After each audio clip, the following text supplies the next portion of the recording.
We're going to test some hamstring strength. We have my friend Mark Greenwood, physical therapist, to help take us through it. It's an important test because it's going to show us not only the strength of our hamstrings, but what might be going on in some areas of our lower body. So here we go. Sturdy chair, wall, something where you feel support, staying up nice and tall. All right, so from there, what we want to try to do is bend your knee. You're going to try to bring your heel up towards your backside and see how far you can get it up, and try to see if you can hold it for about a 3 count, feeling some contraction on the back of your thigh. Do the other side. Opposite raise, side. Squeeze.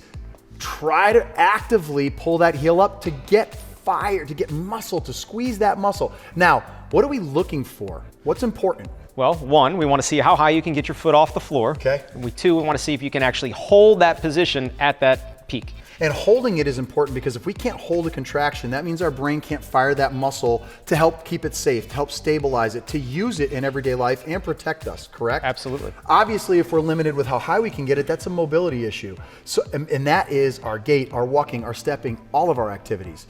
It may not just be hamstring strength, But on the front. could be the opposite side. So we call that opposite muscle inhibition. If this is really tight, it's hard to get that open and to get this to be squeezed. So maybe some stretches on the front side, strength exercise on the back side, and those hamstring is really important. And hamstring strength, this balance is important because they attach where? Pelvis. The pelvis. And if this is pulling one way, if we have imbalance on either side, now we're taking that hula hoop, right? That hula hoop that is our pelvis with these wires that come up on it. And if they're pulling it this way, that's no good. Not on your spine, not on your knees. So anytime there's imbalance or weakness on one side or the other, that's where it affects the joints. That's where we get pain from.